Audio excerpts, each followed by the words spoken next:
אנחנו הזמנו וביקשנו את הרב זרביב שיגיע לכאן במיוחד ויציג את שיטתו ופועלו ומה שהוא עשה במלחמה הזאת, ובמיוחד מה שאני חושב שהדרך שלו, השיטה שלו מתאימה מאוד לדברים שאנחנו רגילים לומר. בעזרת ישראל מיד צר כותב הרמב"ם שמצווה על כל ישראל לבוא לעזרת אחיהם. מקשה שם ציץ אליעזר, מה זה מצווה על כל ישראל? איפה שמענו כזה דבר שהרמב"ם כותב מצוות מילה על כל ישראל, מצוות תפילין על כל ישראל? אז הוא לשיטתו שסובר שתלמידי חכמים ובחורי ישיבות פטורים מהרמב"ם של שבט לוי, שלדעתנו אין שם אפילו בדל של ראיה, אבל הוא כותב לשיטתו בעזרת ישראל מיד צר חייבים כל ישראל, אפילו תלמידי חכמים, אפילו רבנים, אפילו בחורי ישיבות, כולם חייבים לצאת. לכן כותב הרמב"ם מצווה על כל ישראל. ואני יודע שיש כל מיני דברים בדעתו של הרב קוק, אבל אני חושב שגם דעתו של הרב קוק ברורה. אני קיבלתי בזמנו מהרב דרוקמן כבר לפני 30 שנה, בשבת הארץ של הרב קוק יצאו 4 פרקים ראשונים, היום כבר יצאו כולם,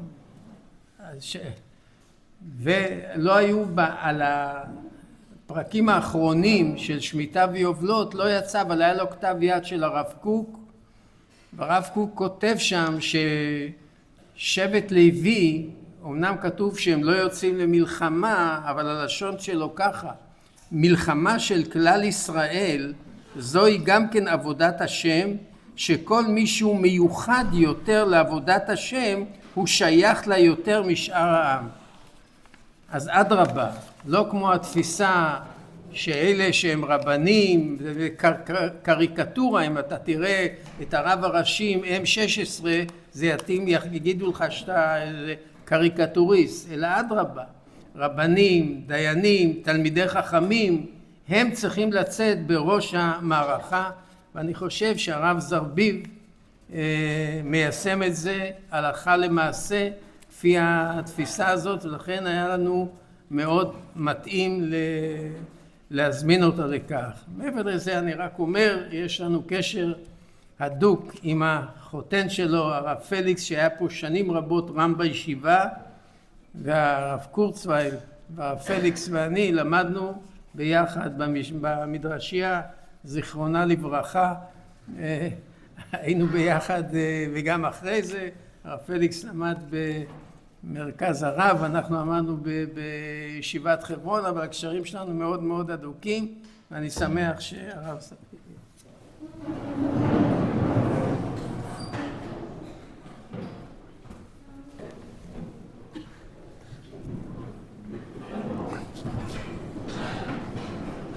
טוב, ברשות ראש הישיבה, ברשות הרמים, ברשות לומדי התורה, עמלי התורה,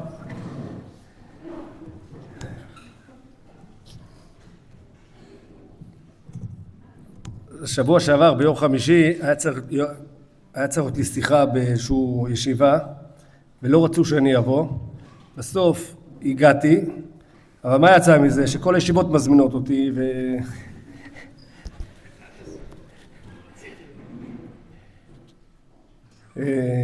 אז מאז יצא מתוק. אני אגיד לכם אני אתחיל ככה, שתי דברים אני אגיד. במכות מצרים ראיתי משהו יפה בשם הגר"א על הצפרדעים. עושים חנניה מישאל ועזריה עושים קל וחומר בעצמם ואומרים אם הצפרדעים שלא מצווים על פיקוח, על מסירות נפש, מוסרים את הנפש, אנחנו על אחת כמה וכמה. שואל, היה איזה אירוע, ככה מתואר, יש איזה חומש, יש שם פירוש הגר"א, כאילו ליקוטים, ושם הם מספרים שהיה איזה אירוע עם הנודע ביהודה, שהוא היה גדול הדור.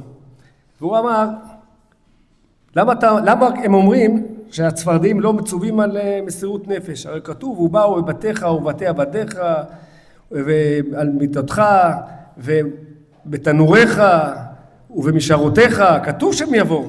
כאילו, זה הציווי שלהם לבוא. ולמה אתה אומר שהם לא מצווים?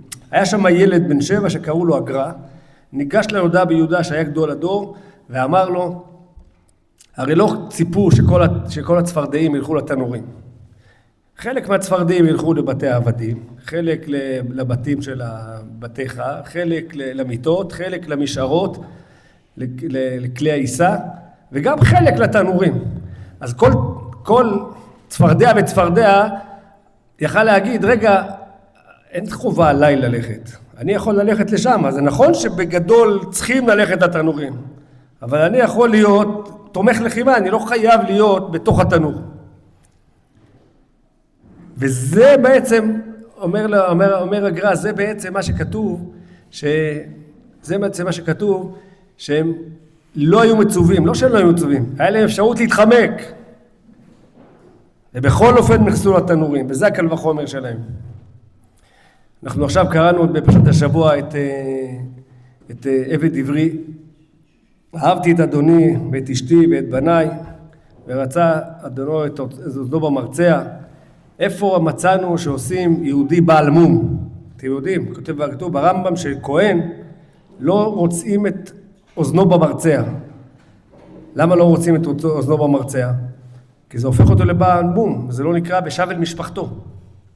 שאלה איפה זה, בתנוך או למעלה, יש מחלוקת בגמרא, אבל בכל מקרה, אחר כך האחרונים שואלים איך גם כל יהודי, הוא צריך להיות בסנהדרין, הוא יכול להיות, ובעל מום לא יכול להיות בסנהדרין, אז גם זה לא שבל משפחתו.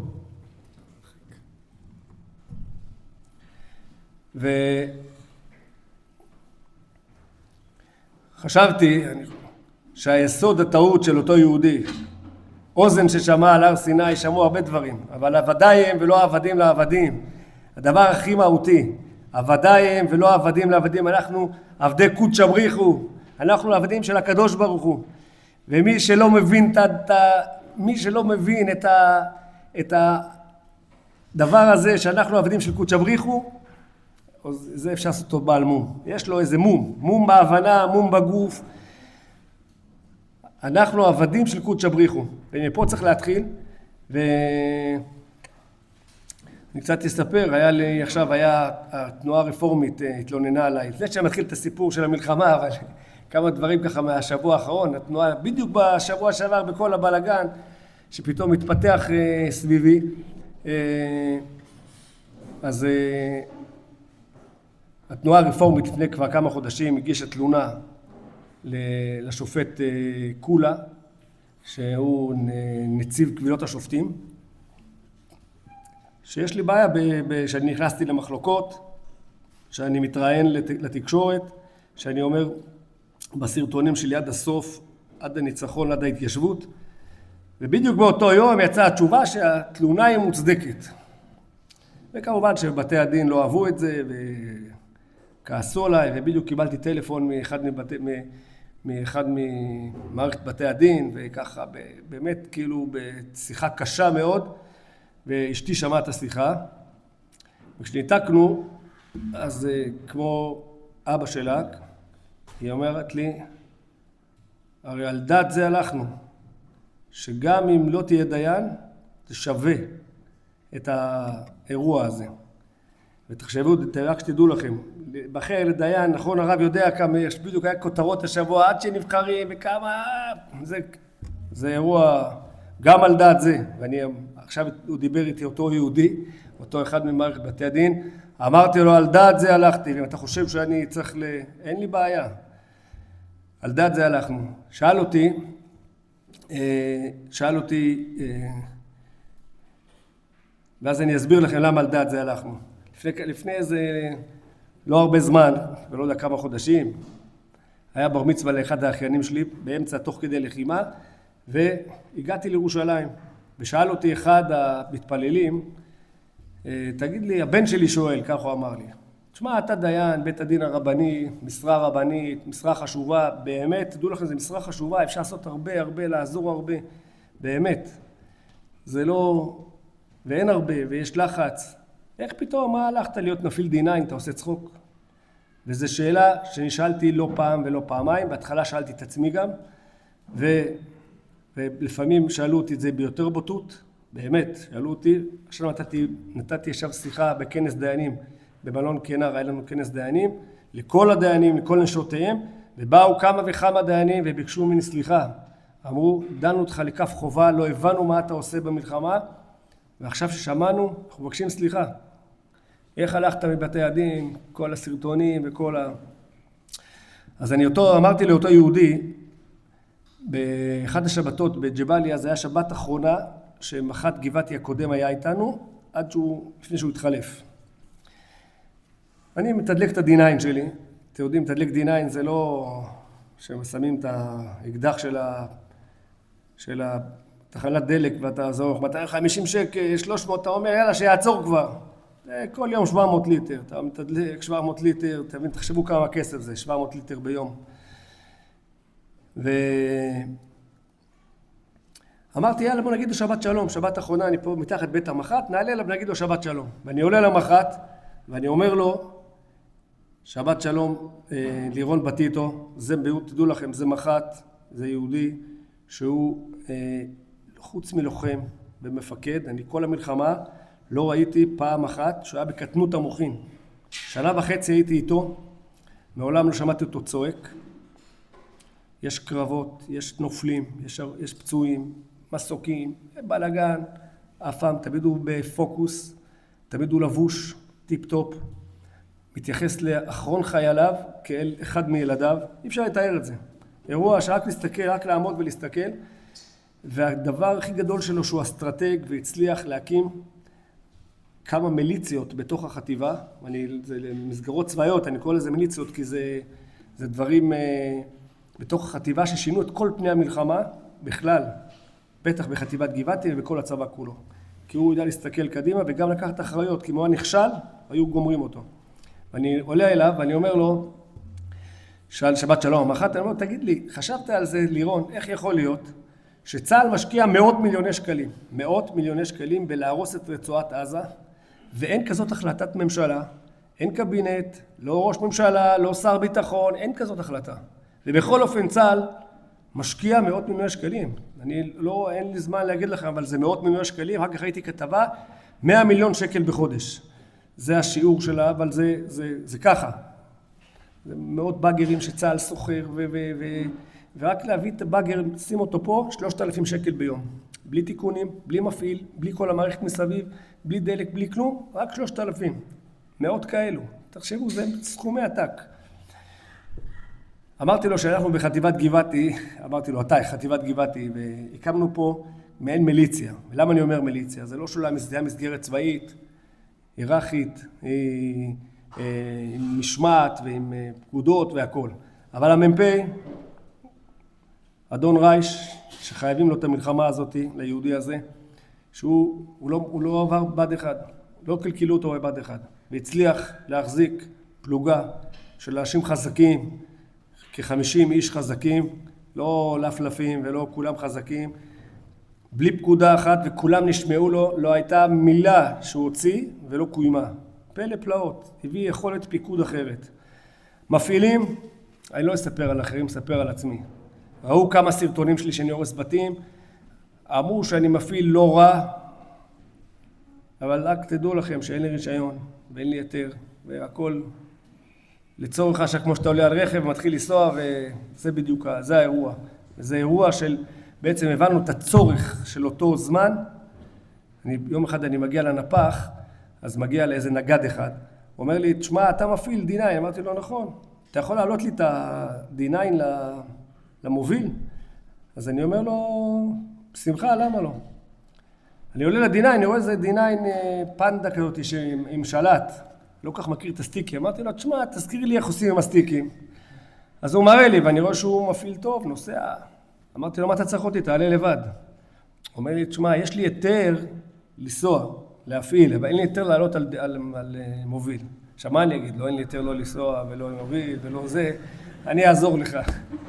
זה האירוע, שבאמת אנשים לקחו פה אחריות, ואז אני אומר למח"ט, תדע לך שהמסירות נפש שלי, ככה זה שיחה ככה, לא יודע, הקדוש ברוך הוא באמת זימן אותה, אני חושב שאני כל כך שמח שאמרתי אותה, ואמרתי לו, המסירות נפש שלי זה לא RPG שחטפתי, וחטפתי עשרות RPG על הכלי שלי, עשרות, אני לא ממעט, אני אומר, אני לא מגזים ואני לא, עשרות RPG, ביום אחד ברפיח 4 RPG, בום בום, כאילו ממש לחיות על הקצה, שנה וחצי, יותר משנה וחצי, לחיות על הקצה, קצה, עשרות מטענים, וכל פעם הוא בא אליי, הוא מגיע לדירה בערב, ככה היינו מבוגרים, כל החטיבה התחלפה, הצמא נשאר, מג"דים התחלפו, חיילים התחלפו, כולם התחלפו חוץ מאיתנו, אנחנו מההתחלה עד הסוף היינו כל הזמן.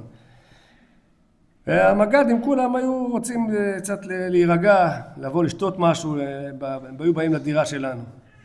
אז כל פעם הוא היה מגיע, אומר, וואלה זרבי, וואו, שלא רק לי, לכל החבר'ה. תשמע, זה היה כמעט, תספר את הסיפור בדיוק מה היה.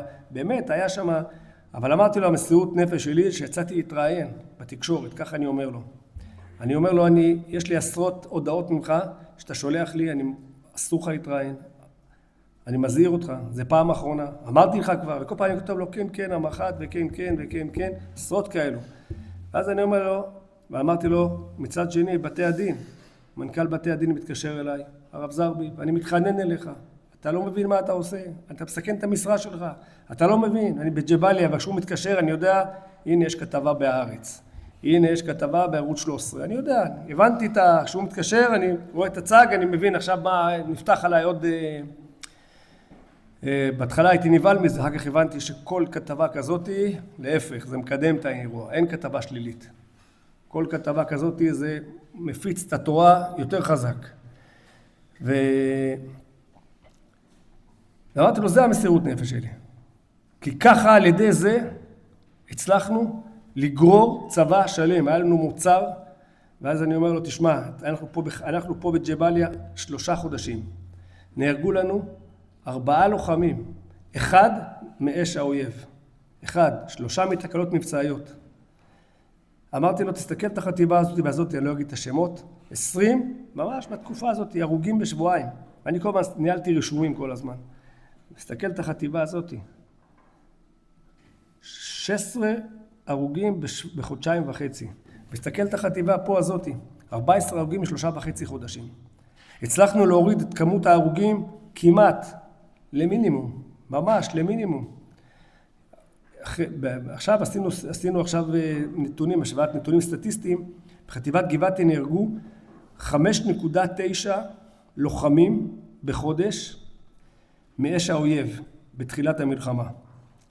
מאז שהתחלנו לפעול, ב16 חודשים נהרגו 0.43 לוחמים בחודש מאש האויב. תקלות מבצעיות יש, אני אומר מאש האויב.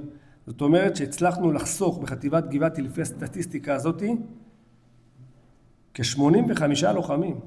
רק מי שמבין מה זה משפחה שכולה, מי שמבין, אי אפשר לתאר את זה. וככה כל צה"ל בעצם לקח את האירוע הזה ושכפל אותו והעצים אותו. אני פגשתי השבוע, הייתי בחתונה, מישהו מהישיבה של הרב דודי דודקביץ', ניגש אליי חייל, אומר לי, תשמע, באתי להגיד לך תודה. על מה תודה? הוא אומר, אני בחפ"ק של מח"ט צנחנים צוויג. ומאז שקמה פלוגת צמא בתוך החטיבה שלנו, שהפלוגה הזאת קמה ביוזמתנו, בדחיפה שלנו, ישבו אצלי בדיניים ולמדו אצלי, ישבו אצלי בדיניים, וממש באו לראות איך מתקנים כלים והכל אצלנו ישבו. ומאז שהגעתם, השתנתה מה שהגיעה הפלוגה, השתנתה כל תורת הלחימה, וכמעט לא היה לנו נופלים מאז. ירד. אנחנו קמנו כמה חודשים אחרי תחילת המלחמה, מח"ט גבעתי הבין שיש פה איזה באג מאוד רציני עם הצמא, ובא והתחיל ואמר, אני רוצה שיהיה פלוגת צמא לחטיבה שלנו. עכשיו תחשבו שבא מח"ט חי"ר ובא ואומר, אני רוצה שיהיה פלוגת טנקים שלי, הנהגים שלי, הכוונים שלי, התותחנים שלי, אני יודע מה יש שם, הכל שלי, כאילו אני מכשיר אותם, הרי זה מטורף, זה בכלל לא שייך בכלל. אבל זה מה שהוא דרש, סגר את זה מיצי כהן, אותו הברנג'ה, ורייש לקח את הסיפור הזה עליו, הוא יוצא מהמח"ט, אומר לי, זרביב, אתה בא איתי? אני הייתי עד אז בפלגת התצפיות של החטיבה. אמרתי לו, כן, ויש כן שבשנה את כל החיים. אמרתי לו, וואלה, רייש, מיציתי פה בתצפיות, יאללה, נמשיך הלאה. לא ידעתי לאן אני מתגלגל בכלל. וככה התחלנו לאסוף מפעילים, לא הבנו מה זה בגרים, לא מה זה דיניינים, הדחפורים הכבדים, לא הבנו בכלל מה זה. כלום, לא ראינו, לא עלינו אף פעם, אפילו בלגו, אני מספר שאפילו בלגו לא הרכבתי מעולם טרקטור. לא יודע מה זה. זה לא אנחנו בסיירת גבעתי, גם הוא וגם אני משק טרור שם, הכשרתי דורות של לוחמים שם, זה המקצוע שלי, בכלל לא באירוע בכלל. ונכנסנו לאירוע הזה ופלוגת הצמא התחילה לפעול ממש כמו פלוגות צמא רגילות. זה מה שידענו, נותנות שירות לחילות החי"ר. נותנת שירות לחיל הרגלים, לחיל השריון, יוצאים להתקפה, כף בקרקע, פותחים את הציר, שלא יהיו מטענים, אם יש מטען על הכף, מחשפים מסביב בתים, עושים חורים בבתים, עושים סוללות, נותנים שירות בעצם, הבטחה, שירות של הבטחה לכוחות הלוחמים. כוחות הלוחמים נכנסים, עולים לבתים, נתקלים, נהרגים, זה מה שקרה. רק תגיד לכם, ג'באליה כבשו אותה לפני שאנחנו נכנסנו 3 פעמים. 3 פעמים צה"ל נכנס, עלה בית. נהרגו חיילים, נתקלו, גבורות, אנשים פשוט, מסירות נפש, הסתערו, סיפורים הירואיים. צה"ל יצא, האויב חזר, באה חטיבה חדשה, עוד הפעם עלו על בתים, ועוד הפעם, ואני שואל כל הזמן אני חורה לי. יש איזה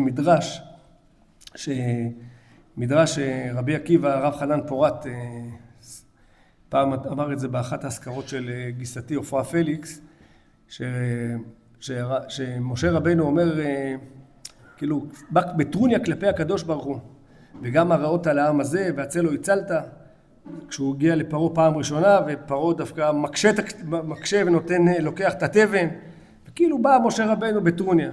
אז זה באמת, במדרש רבה ככה אומר רבי ישמעאל. אבל רבי עקיבא אומר, ריבונו של עולם, אני יודע שגאולה בוא תבוא, אבל מה עם הילדים הנתונים תחת הבניין? אתה רואה את זה ואתה שואל כל הזמן, מה עם הילדים הנתונים תחת הבניין? אני מסתכל מהצד ואני אומר, זה לא הגיוני, זה לא נורמלי, זה פשוט לא נורמלי. שיטת לחימה שאתה לא מצליח להבין, כאילו אף אחד לא אכפת לו.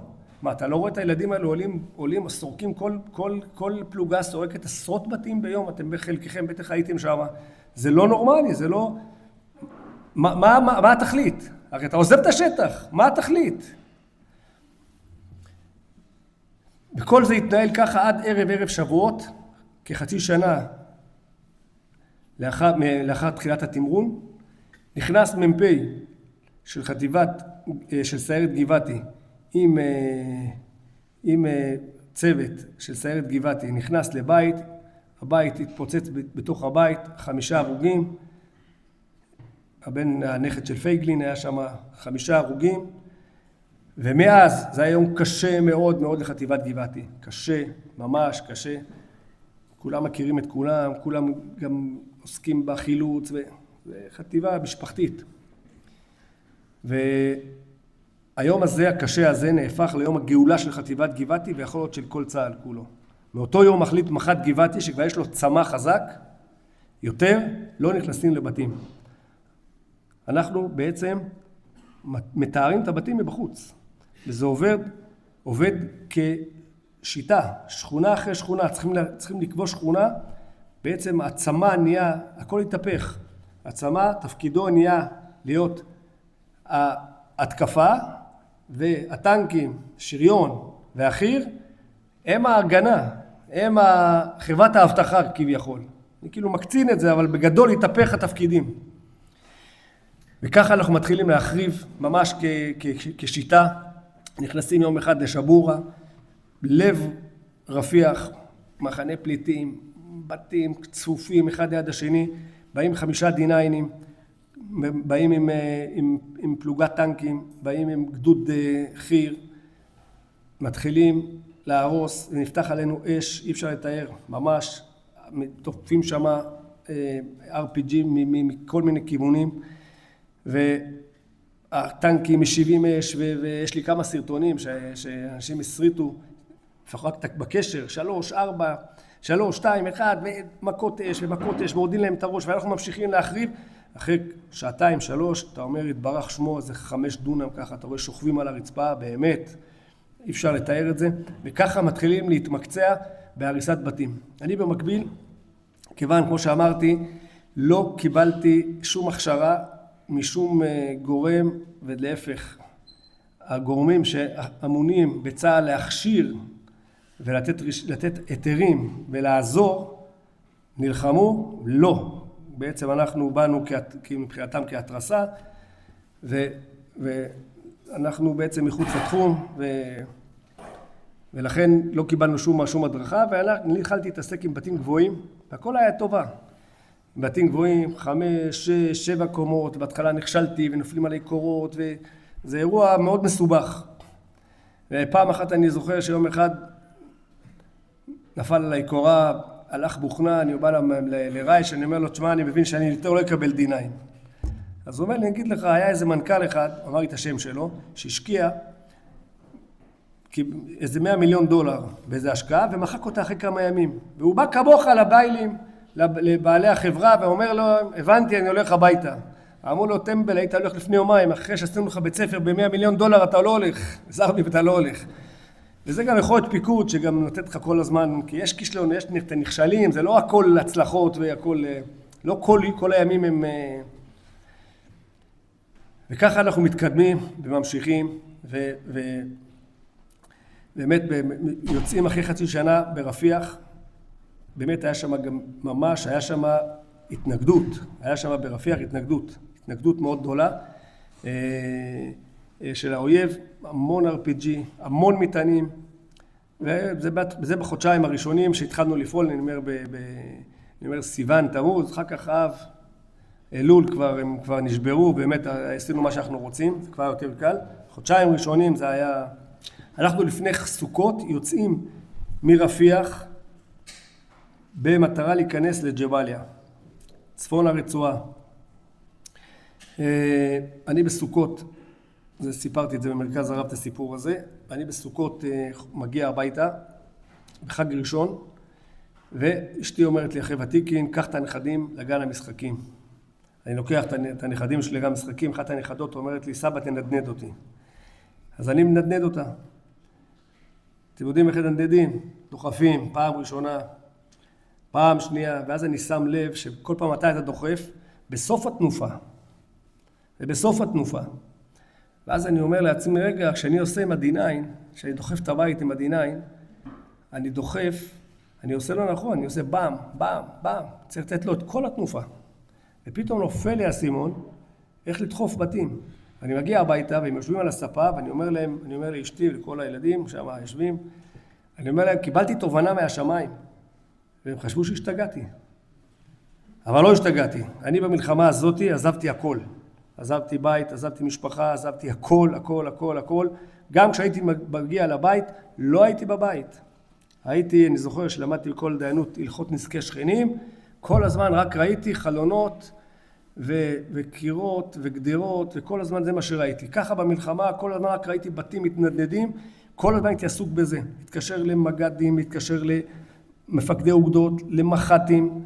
יש לי טייטל, אני דיין, שלום מדבר אברהם זרביב, דיין בבית הדין הרבני, אז כבר הוא לא תורק את הטלפון. ואז אני מתחיל להרצות לו. ולא כולם קנו את זה, חלק תרקו לי את הטלפון, אמרו לי, תשמע, אם אין הכשרות, אנחנו לא מוכנים. וככה חשבתי שזה התפקיד שלי באותו אירוע. כמובן שהכל היה עם רייש, כל הרעיונות. אני חושב שאמרתי לאותו, אני חוזר לשיחה יום אחת, אני אומר לו, תדע לך שכל הרעיונות, זה לא סתם איך תתראיין. ישבנו צוות חשיבה, מה אני אומר ברעיון הזה?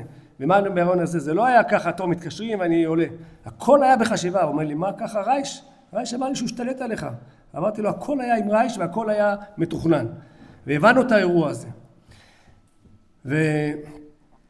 וככה אני אומר, באמת, אני הגעתי הביתה אחרי המלחמה, והתחלתי, אשתי אמרה לי, אוקיי, קח את הבנקים בחזרה, קח את כל התפקידים שהיה לך. אני לא זכרתי איך להיכנס לבנק. לא זכרתי את הקוד, לא זכרתי בכלל לא הייתי באירוע, שנתיים כאילו התנתקתי. אפילו איך להיכנס בטלפון, לחשבון בנק, לעשות העברה, לא יודע. הכל, עזבתי הכל. ואי אפשר, אם אתה רוצה להצליח במשהו, אתה חייב להיות מסור, לעסוק בדברי תורה, עסק, שזה העסק שלך, צריך להיות עסק. צריכים לגייס כספים בשביל כלי עבודה. אתם יודעים, הצבא יכול לתת לך בוכנה של 180,000 שקל. הוא לא יודע לתת לך מברג של 20 שקל. לא יודע, אין לו במקט הזה, זה לא קיים, אתה חייב כלי עבודה. זה באמת, אפרופו כלי עבודה, באמת היה לנו סייעתא דשמיא שבתחילת המלחמה הבנו שכל מפעיל חייב לדעת לתקן את הכלי שלו. זו החלטה שהתבררה כאסטרטגית.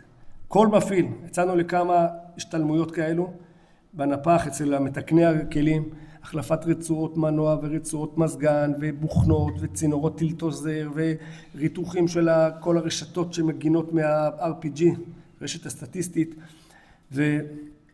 וככה אנחנו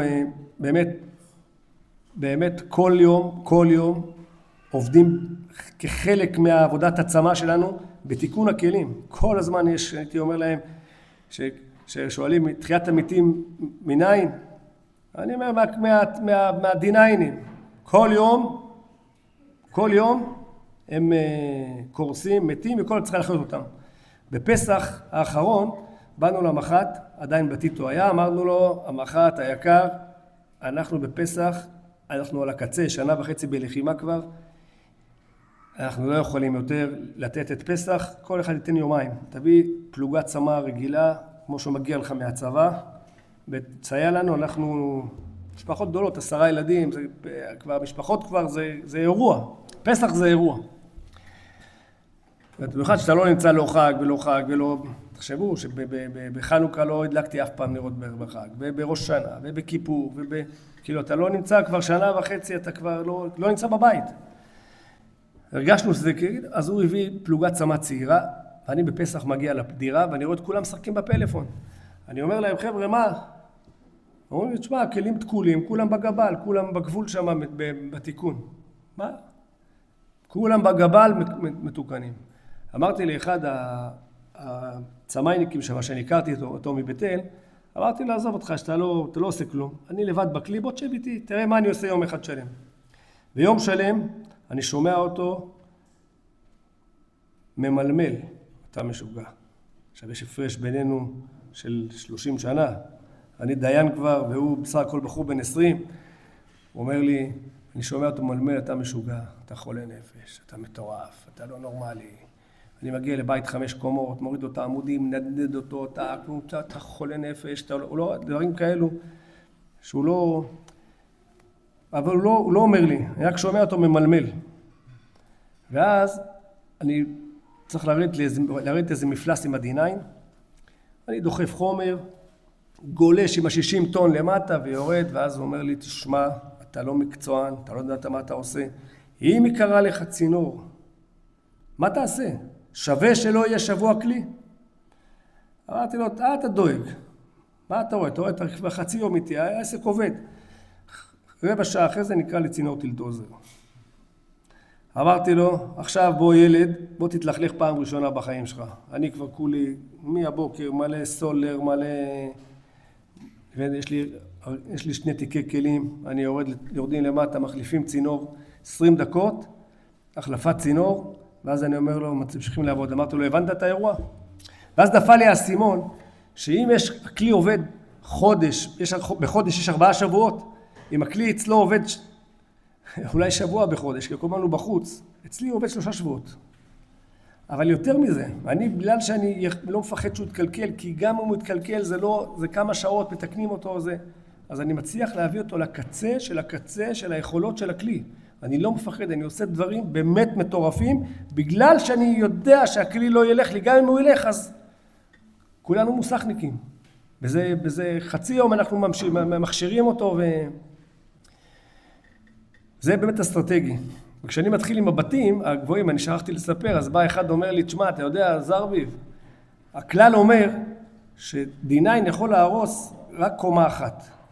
אם אתה מנהל עבודה, מפעיל מקצוען, 2 קומות, אין יותר מ2 קומות.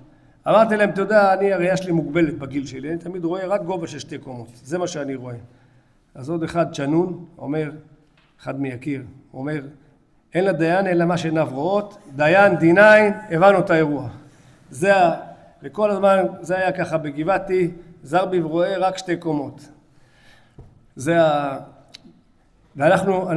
אני נכנס בערב הושענא רבה לג'באליה. כבר בלילה נכנסים עם אמרים, כבר החטיבה נכנסה יום-יומיים לפני כן, כבר היה מגנן. אני עושה אפילו תיקון הושענא רבה בתוך הדירה בג'באליה. בבוקר אני קם וחשכו עיניי, פותח את החלון, הכל בנוי, כאילו צה"ל לא היה שם אף פעם. ומדובר שנה אחרי תחילת המלחמה, סוכות, שנה אחרי תחילת המלחמה, כאילו כלום, אתה רואה חנויות, אתה רואה הכל, כלום, כבישים, בתים, כלום, הכל שלם.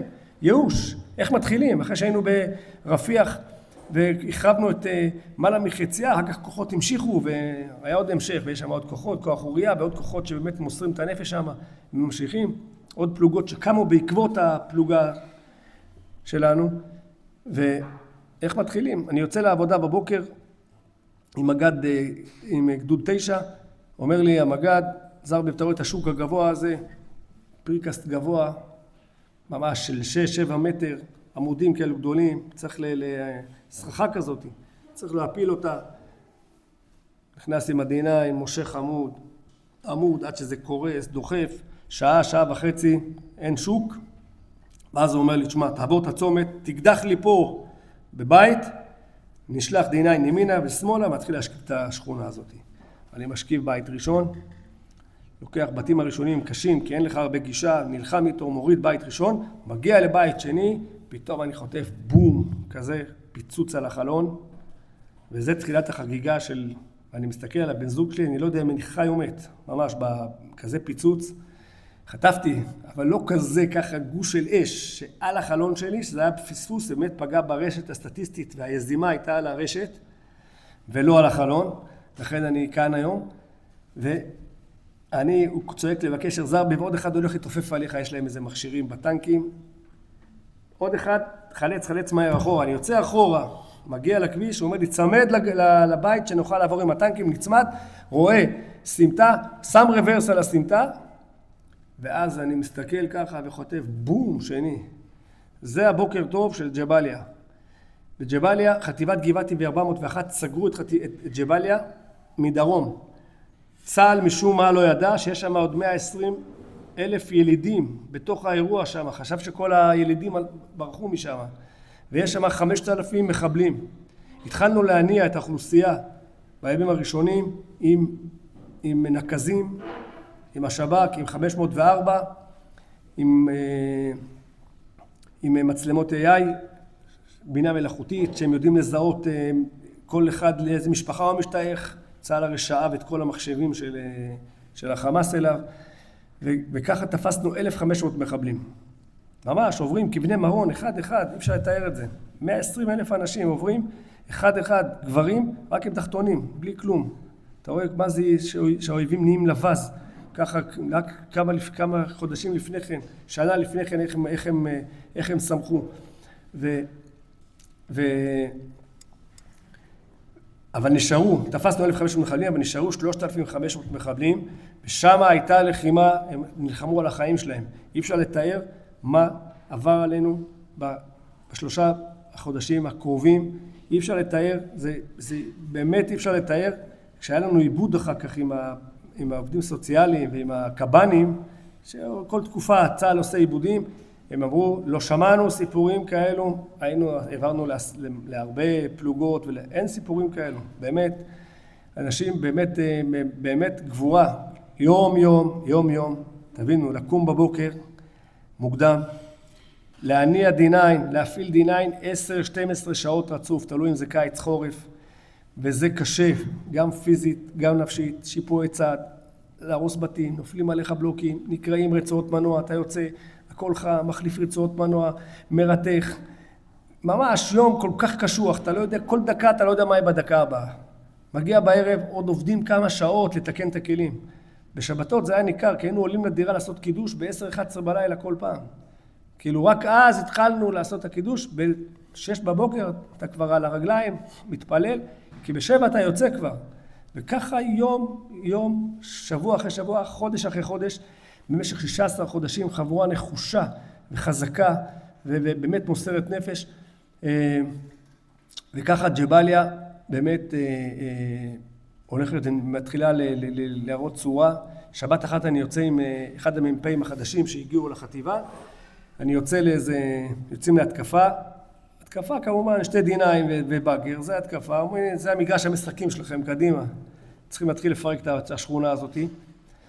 ואין בתים, אני רואה רק בתים של 4, 5, 6, 7 קומות, אני לא רואה כאילו, לפעמים גם יש משהו ככה להירגע, 2 קומות, משהו קטנים גם, לא, הכל גבוה. באמת יום מוצלח, זה הייתה שבת מוצלחת. בית אחרי בית אחרי בית, ממש הצלחות. סוף היום אני מגיע לאיזה בית ארוך, מאוד ארוך, ו5 קומות.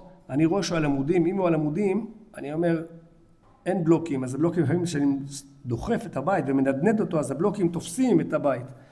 אין בלוקים, אני אומר, יאללה, נתחיל לרכך, נתחיל לדחוף. אני עושה איזה רמפה, מתחיל לדחוף, מאוד קשה, בא 10 דקות, צריך להיות נחוש, צריכים להיות נחושים, 10 דקות, אתה אומר, איזה עמוד יתמוטט, עמוד 2, ואז כל הבית, המשקל שלו מפיל אותו. וככה אבי אחרי 10 דקות, משהו כזה, כל הבית קורס, 5 תקראות, אבל נפלות לי על הכף. כל D9 שלי 60 טון מתרוממות, אני עומד ככה, ואני נשאב לי בפנים, ואני אומר, בנו של עולם, לא בא לי. לא, הייתי כמה פעמים מתחת לבתים 5 קומות, זה אירוע שאם היה לי נקודת שבירה ואמרתי אני הולך הביתה, זה באירועים האלו. 3-4 פעמים, אתה נמצא לבד, אתה מכוסה בכמה תקרות, ה-D9 הוא מאוד חזק, יש לו קורות בטון, זה לא, אבל זה אירוע שאתה לא יודע איך אתה יוצא משם, ופעם אחת התפרץ לי אש בפנים ה-D9, ואתה מבין שזה נגמר. אתה מבין שזה נגמר. זה כאילו אירועים מאוד קשים, אני אומר, אני לא רוצה להיות באירוע הזה, לא. ואז אני נותן, שם רוורס ושם פול טורים, ועם הידית של המסטיקים שאני דוחף, אז אני דוחף, ואני מציע להשתחרר, וכל ה-D9 קופץ, וכאילו הייתי כבר במצב כזה, וזה על זחלים, קופץ ככה. עכשיו, המ"פ לא רואה מה קורה, כי כשנופל בית יש כזה ענן אבק, הוא לא רואה. הוא לא ראה מה היה ולא ראה מה התמודדתי, אז הוא אומר, בקשר, יאללה, דובי זרביב, דובי זה D9 נקרא בקשר, יאללה, בית הבא. אני אומר לו, קודם תשאל אותי אם אני חי בכלל. וואו. אמרתי לו, אני צריך 10 דקות, מנחה סעודה שלישית, אני אומר לו. הוא אומר לי, יאללה, כך. אני מפלל מנחה, אתה אחד, שמך אחד, באמת לא אכלתי כלום כל היום, מוציא 2 לחמניות, עושה לחם משנה, פותח טונה, אני לבד ב-D9, אוכל, כל כך רעב. 10 דקות, אתם יודעים שזה ממכר, עוד בית ועוד בית, אתה גם לא שם לב שאתה רעב, כי אתה כל הזמן, אתה רק שותה, ועושה דרך החלון, וזה, אתה כל הזמן, אין לך זמן. ואז אני אומר לו, יאללה, דובי זרביב מוכן. אז הוא אומר, אתה רואה את הבית הגבוה הזה? תכין ללרנר, הבגריסט, תכין לו משטח שיוכל להרוס את הבית. אני נוסע לשם, רואה בית שהרסתי, עולה עליו, מיישר משטח, מגיע כבר לגובה הקומה השנייה של הבית של 7 קומות הזה. אני אומר לעצמי, רגע, אם לרנר יכול, זרביב לא יכול. מגיע לבית ומתחיל לדחוף אותו מהצדדים. ואני רואה שהבית הזה כמו לולב, והוא צועק בקשר, זרביב, אתה מטורף, אתה מטורף. עכשיו, הכל מצולם, הוא צילם, זה צולם בשבת, אבל המ"פ צילם את זה. באמת, זה היה, ככל שהבית גדול יותר, יש לו יותר משקל ויותר קל, זה האמת. אבל זה מפחיד, זה פחד מוות. תדעו לכם שלהיות מתחת לבית שמתנדנד זה מפחיד, יותר מפחיד מה-RPG. כי אתה נכנס לסכנה ואתה יודע שזה, או יש אפשרות שזה ייפול עליך, כי לא תמיד, אתה עושה נתיב מילוט, אבל בסוף אתה לא יודע מה יקרה בסוף. יש פה איזה, זה כאילו הקצה של הקצה, אתה חי על הקצה של הקצה, זה אחד מהקצוות שאתה מנענה, וזה כל היום. והבית אחרי 3 דקות, כולו קורס 7 קומות רך. אני בורח, ברוך השם, ואז הוא צועק בקשר, לרנר, אתה רואה מה זה סעודה שלישית של הרב זרבי? כאילו יש גם זמנים. באמת ג'באליה, באמת חריבה. אני חייב להתקדם, אני אספר לכם שאנחנו מקבלים פקודה. אני באמת החצי האחרון של המלחמה, אני מבין שבית חנון, שהיא ממש סמוכה לנתיב העשרה, לסדרות, עדיין עומדת על הרגליים. בבית חנון לא הצליחו להכריע אותה. בית חנון נהרגו 45 לוחמים במקום שיש לו בסך הכל תחילת המלחמה 1820 בתים. זה מה שהיה במקום הזה, ונהרגו שם 45 לוחמים. נתתי שיחה לפני שבועיים בברוכין, היה שם משפחת נבו פישר. באמת יהודים, איזה יהודים. ועוד משפחה אחת, משפחת הלל עובדיה מירושלים, 2 חברים שנהרגו, אחד בשמחת תורה ממש שנכנסנו לג'באליה, ואחד 1.5 חודשים אחר כך בבית חנון. הוא לא היה איתנו, הוא לא היה עם עובדיה נהרג ראשון, הוא לא היה איתו פישר, בגלל שהוא יצא לאיזה משפט על תעבורה. אז ההורים שלו אמרו, קיבלנו אותו לעוד 1.5 חודשים, והוא נהרג, ואני ושם אני בעצם בשיחה, אני פתאום, הם מספרים את זה, ואז אני אומר להם, רגע, יש לי צילום איפה שהוא נהרג, כי תוך כדי שאני מחריב את בית חנון, אני פתאום רואה זחל של טנק. אני שואל את המ"פ מה זה, הוא אומר, כן, פה גדוד 46 של 401, עלה על מטען, 3 חיילים נהרגו. אז אני מוציא מצלמה, סתם לעצמי, אני אומר להם, אני מוציא מצלמה, אני אומר, תראו, יש פה זחל של טנק, תראו איפה אנחנו נמצאים ביחס לאשקלון, נהרגו פה 3 חיילים, השם יקום דמה, ואנחנו נקום את מותם, וככה אני סרטון של איזה חצי דקה לעצמי, לא, ואז אני אומר למשפחת פישר, רגע, יש לי איזה משהו, ונראה לי שצילמתי שם משהו, ובאמת זה היה הטנק של הבן שלהם, ואנחנו מקבלים, אני כל הזמן אומר, רגע, מה קורה עם העיירה הזאת, למה לא מכריעים אותה?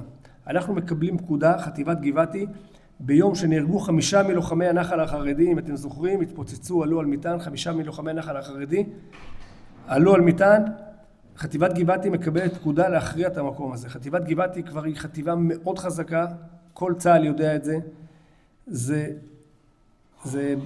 זה יש לנו, חוץ מהצמא החזק, יש לנו את כוח גזבר, זה בא לתחנת דלק שם על יד אלי, שהרג את המחבל, איש גיבור, כוח גזבר שהקים איזה פלוגת פיצוצים של אימולסיה, חומר נוזלי. אם אתם רואים, ראיתם את כל הנגמשים שמתפוצצים והבן אדם הזה הצליח לשנע, לעשות מערך שמשנע כ-20-30 טון בלילה. ואנחנו בלילות מכניסים, יש גדוד שאחראי על זה, כל פעם גדוד אחר, כל שבוע גדוד אחר מחטיבת גבעתי, להכניס את זה לתוך השכונות, מפוצצים את השכונות, מרככים את הבתים, אם יש מטענים, זה מרכך זה יוזם אותם, וככה החטיבה נכנסת, מכניסה בלילות את האימולסיה הזאת, עם נגמשים, עם כל מיני גורטאות או מסעות שאנחנו מוצאים בשטח, וככה מרככים, בעצמה משקיב את הבתים, וככה מתקדמים, ואנחנו מקבלים פקודה להכריע את המקום. תוך 12 יום חטיבת גבעתי הורסת כ1,000 בתים בבית חנון. לא נשאר 3-4 בתים עומדים שם בכוונה, כי צריך אותם. עשרות דונמים של זיתים, של חממות, של פרדסים, הכל שוכב על הרצפה. 12 יום מסרנו את הנפש שם, קיבלנו לשם במוטיבציה מאוד גבוהה, הבנו שלא מצליחים להכריע את המקום הזה, ובאנו עם זה 12 D9, לא יוצאים הביתה, אין יציאות, אין כלום, ובאמת אי אפשר לתאר את זה. ושמה, באמת אחרי 12 יום, המקום שוכב על הרצפה, מצאנו מנהרות, מצאנו גם פלא מקצוענות. בא אחד החבר'ה של המפעילים שלנו, אומר, אומר למגד, איפה בית המגד פה? אומר למגד רותם, איפה בית מגד? המגד של האויב. הוא אומר, בתחילת המלחמה הרסו אותו. אומר לו, איפה הוא? שמה המנהרה צריכה להיות, וכל צה"ל מחפש את האויב שמה מתחפר בתוך המנהרות, איפה שכל של יהודי שמבין אחד ועוד אחד, שכבר יש לו ניסיון. לקחו בגוגל מפות, כי כבר הכל חרב, והגיעו לנקודה של הבית, התחילו לדחוף חומר, ומצאו את המנהרה, שבעצם שמה הוכרעה, הגדוד הוכרע דרך המנהרה הזאת. שמה זה היה תחילת בעצם, אני אומר, מעל הקרקע כבר הרסנו, אבל אתה למטה, את העיר התחתית. אני עומד בפאתי בית חנון עם ה-D9 שלי, אני עומד על ה-D9, ואז אני שומע פתאום, זרביב בוא לפה. מסתכל, אני רואה אלוף, לא מכיר אותו. אני יורד, אני אומר לאלוף, שלום המפקד, תציג את עצמך, אני אומר לו. הוא אומר לי, אני וסור, מפקד אלוף פיקוד דרום. אמרתי לו, אלוף, איך גלגל מתגלגל לו? אתה איתי פה בבית חנון, אחרי שזרקו אותך מהצבא, מי שזרק אותך כבר עף מהצבא, תסתכל איך הקדוש ברוך הוא מגלגל את העניינים. זה הפתיחה איתו. ואז הוא אומר לי, זרבי, ואני מזהיר אותך, תפסיק להגיד שאתה הורס בתים. אתה הורס תשתיות טרור. אמרתי לו, תשמע, אדוני, תפסיק. מדברים כמה דקות, נוחת הרמטכ"ל. הרמטכ"ל יש לו כבר טבעת כזאת, אני אומר לרל"ש, ממש לידי. אמרתי, הנה הרמטכ"ל פה, ואני אגיד לו שלום. אני נכנס אליו, אני אומר לו, שלום הרמטכ"ל, אברהם זרביב צמא גבעתי. עכשיו הרמטכ"ל, אייל זמיר, הוא גדול, הוא ממש כמו מקרר, הוא ענק. אז הוא תופס אותי ככה, ואנשים, יש מישהו שם שצילם את זה, זה סמג"ד אחד שהכיר אותי, הוא תופס אותי ואומר לי, זרביב, אני אהרוג אותך. מה? אל תגיד לי מה אני אהרוג אותך, אני אשבור לך את העצמות, אני אהרוג אותך. אני אומר לו, אבל מה עשיתי המפקד? אל תגיד לי מה עשיתי, אני אהרוג אותך. אמרתי לו, אבל מה המפקד? תפסיק להגיד שאתה הורס בתים, אתה הורס תשתיות טרור. טוב, אמרתי לו, לא נראה, לא משנה. היה עוד שיח בינינו, חיזקתי אותו קצת, היה לי איזה שיח, אבל אין לי זמן להמשיך. ואני אומר, מה הנקודה? אני יכול להגיד תשתיות טרור. באמת, יש שם רצועה שלמה שכולה תשתית טרור אחת גדולה. הם בנו מאות קילומטרים של מנהרות. מאות קילומטרים של מנהרות, אלפי פירים. בשביל מה הם עשו את זה? בשביל מה הם עשו את זה? הם עשו את זה בעצם בשביל למשוך את צה"ל לבפנים. וצה"ל הוא כמו גוליית. יש לו טנקים, יש לו פומות, יש לו נמרים, בין הבתים. ככה נקיז לו את הדם. נצא מהפיר, נעלה על הפומה, נזרוק מטען, 7 הרוגים. נעלה מהפיר, על הטנק 4 הרוגים. נדביק מטען 4 הרוגים, נעלה מהפיר, נפתח RPG, 11 הרוגים חטיבת גבעתי, 2 פה. ככה, ממש ככה הקיז לנו את הדם. ואנחנו בסייעתא דשמיא עם השיטה הזאת, פשוט הפלנו להם את הבתים על הראש. לא היה שם כבר תושבים, היה שם רק אויב. על הראש, על הפירים, על הכל. ולא יכלו לתקוף אותנו. וככה בעצם אי אפשר לזנב לך מאחורה, כי אין אחורה, אין צדדים, יש רק קדימה, וכל הזמן אתה חותר קדימה וטוחן והורס. וככה באמת סייעתא דשמיא, זאת השיטה. ולכן הכל תשתית טרור אחת גדולה. נכון שבכל בית היה שם הסתה והיה תחמושת, בכל בית. אין מישהו, אבל יש שם מיזם לאומי שכולם יודעים אותו. זה לא יכול להיות בשכונה כל כך הרבה פירים ואף אחד לא יודע. זה כולם ידעו. וזה זהו, אני בתחילת המלחמה כבר הבנתי, כבר בתחילת המלחמה, כשיצאתי למלחמה, אמרתי, יאללה, אני נעזוב את בית הדין חודש וחצי. הייתי בלבנון השנייה, בעופרת יצוקה, בעמוד ענן, צוק איתן. חשבתי לעצמי שזה אירוע. אז כבר אחרי חודש וחצי, חודשיים, הבנתי שזה הולך להיות ארוך, יש חטופים, וזה לא נגמר, ולא מוצאים אותם. הבנתי שכל דבר גשמי, ככל שהוא מתארך, הוא נחלש. רק דבר רוחני יכול להחזיק מעמד. כל השופר הולך וחזק מאוד, וככה התחלתי להוציא סרטונים, והתחלתי לדבר עם מג"דים, והתחלתי ממש להבין שזה יש לי תפקיד. עוד הייתי בפלוגת התצפיות של החטיבה, והייתי מסתובב, אפילו מסתובב בערבים, בפלוגות, ומדבר עם מג"דים, באמת. וככה התחלתי זה לא המקצוע שלי, אני מעולם לא הייתי ברשתות, ולא יודע מה זה רשתות. התחלתי להפיץ סרטונים בתוך, בקבוצות וואטסאפ. מישהו אמר לי, תשמע, יש פייסבוק. אמרתי, פייסבוק אני יודע, אין לי דבר כזה. אמר, אני אוריד לך, נסדר לך, תתחיל להפיץ את זה בזה. התחלתי בזה, יום אחד אני רואה 400 צפיות באיזה סרטון. אני אומר לעצמי, מתי נתתי פעם האחרונה שיעור ל-400 אנשים? אומנם שיעור פשוט, לא באיזה ראשונים ואחרונים, אבל גם רש"י, אפס, משהו קטן. ואז מישהו אומר לי, תשמע, יש טיק טוק. אמרתי לו, שו טיק טוק? לא ידעתי, לא שמעתי מעולם שיש כזאת רשת. לא שמעתי, אני לא מצוי בדברים האלו. מתחיל להסביר לי, אמרתי לו, בוא, עשינו פייסבוק, בוא נפתח. באמת ככה זה התחיל לתפוס תאוצה. באמת הבנתי שהסרטונים צריכים להיות קצרים, הכל, לא, אין לי יועץ. אני תוך כדי מבין סרטונים, וזה מגיע למאות אלפים, ל1.5 מיליון, למיליון. כל הסרטונים, זה היה כאילו תקופה מטורפת, היום אני לא יכול להגיע לזה. אז עם ישראל היה צריך את זה. ותדעו לכם, לא הכנתי מעולם דבר תורה, מעולם לא חשבתי מה אני אגיד בסרטון, מעולם לא הסתכלתי איך יצא הסרטון.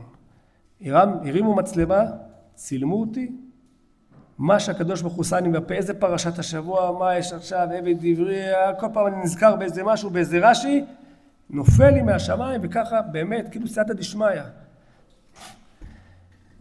וככה הסרטונים תופסים תאוצה, ואני מקבל, היום אני יודע שזה החזיק, לא רק אני מבין את זה, אני אומר את זה גם ליניב אסור, באחת הפגישות שלנו אחר כך שכבר הכרנו, אמרתי לו, תשמע, אתה מבין בלחימה, אבל אתה לא מבין באנשים. אם העורף נופל, החזית נופלת. אני נמצא פה כי יש לי אישה חזקה בבית. ואם אנחנו לא נייצר הצלחות, העורף, זה היה אחרי מרכבות גדעון 2, שהיה ככה דכדוך. אמרתי לו, אם אנחנו לא נייצר הצלחות, אז העורף ייפול. ואם העורף נופל, אף מילואימניק לא יהיה פה. אסור לנו, צריכים להחזיק את העם הזה.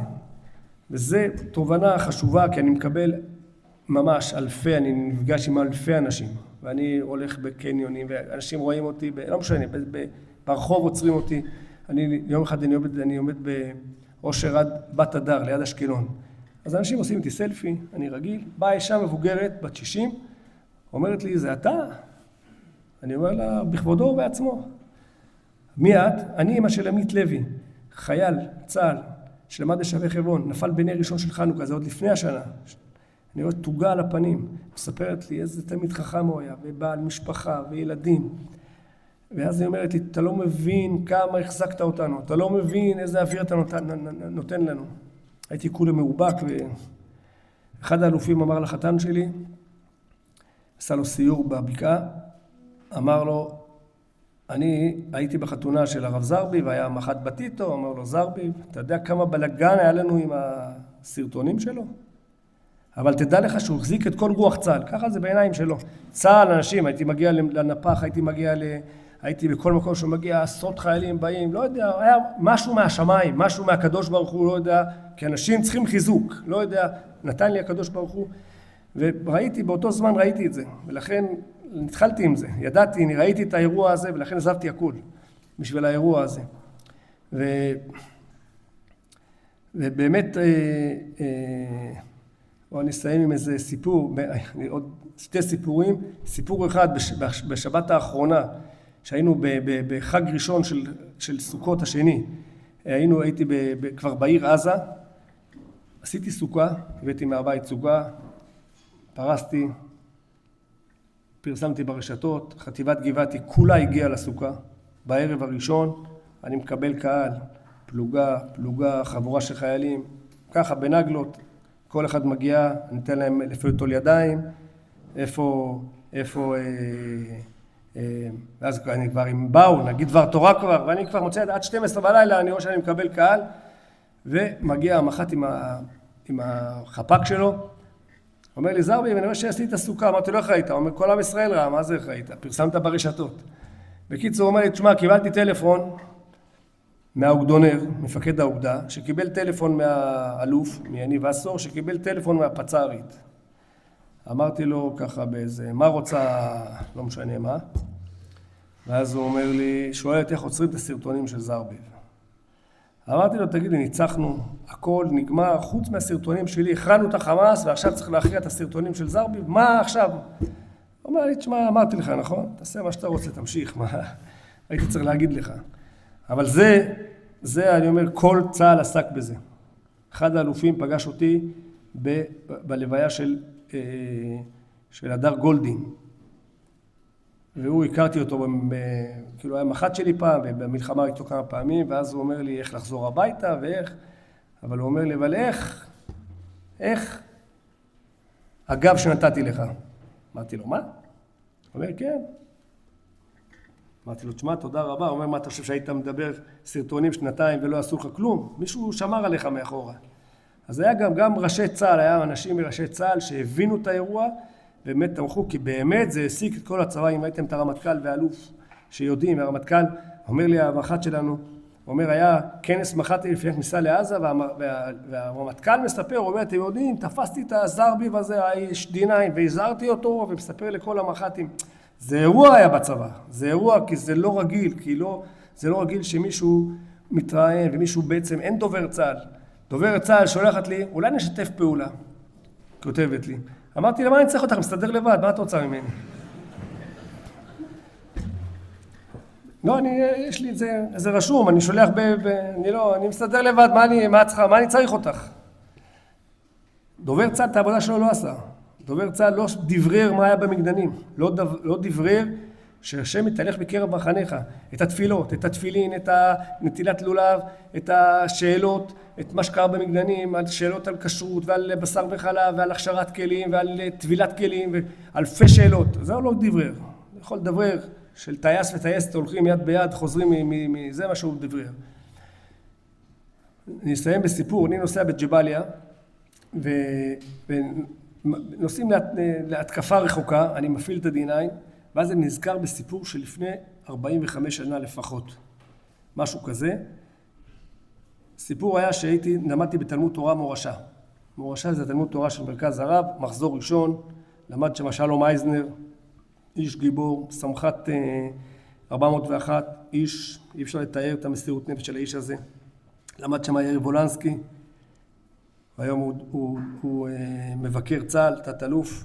למד שם דוד זיני, הרב יהודה סדן, הרב ענן ביגון. קיצור, זה כיתה חזקה. והיה שלג בירושלים. לא הלכנו לתלמוד תורה, אז אבא שלי אומר לי, היום הולכים לכולל. אבא שלי היה ראש הכולל של הרב גורן בהידרה. צועדים מקריית משה ברגל. אני משער לעצמי, זה היה בין כיתה ו' לח', זה מה שאני משער לעצמי. צועדים שעה ברגל לכותל, יותר משעה בשלג. מגיעים לכותל, אבא שלי היה מתמיד גדול בשביל ללמוד.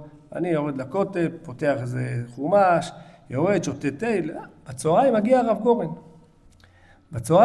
גורן. הוא נתן שיעור, על מה הוא דיבר אני לא זוכר, את הסיפורים אני זוכר. אחד הסיפורים שהוא מספר, הוא אומר, ביום הראשון של מלחמת ששת הימים, הוא שמע שיש קרבות בעזה. ואז הוא אומר לנהג שלו, נוסעים לעזה. אומר לו הנהג, הרב, מה עזה? נוסעים לעזה. אומר לו, כתוב, זוכרני נא אלוקים הפעם הזה, שמשון הגיבור מתפלל, עומד בשעה הכי קשה שלו, ואומר לקודש בריך הוא, זוכרני נא הפעם הזה, וינקם נקמה אחת משתי עיניי. כתוב בירושלמי, כך אומר הרב גורן, הרב גורן היה מרא דירושלמי. כתוב בירושלמי נקמה מאחת משתי העיניים, ועין אחת לעתיד לבוא. אומר הרב גורן, הגיע עתיד לבוא, והנה, הולכים במקום את העין השנייה. הולך, אחר כך המשפחה שלו, הייתי בהזכרה שלו השנה, הזמינו אותי לדבר, אז המשפחה השלימה, והוא אומר שהוא הלך על קמת קר וירה, והרב גורן, סיפורים של הנשמה הפראית הזאת שהגיעה לעולם, שבזכותה יש היום כשרות בצה"ל, ואי אפשר לתאר את זה בכלל. אני אמרתי פראית כי המשפחה הסכימה איתי, זה באמת נשמה שהקדוש ברוך הוא שלח אותה תופעה.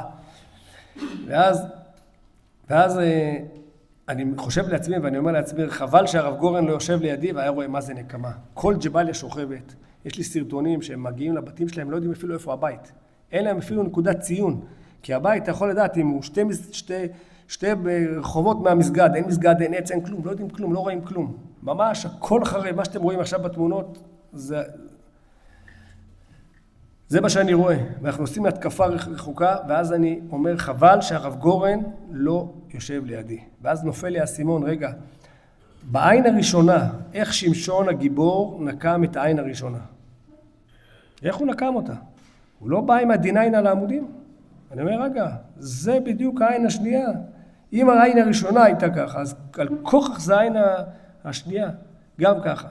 ואז אני אומר לעצמי, שיעקב אבינו,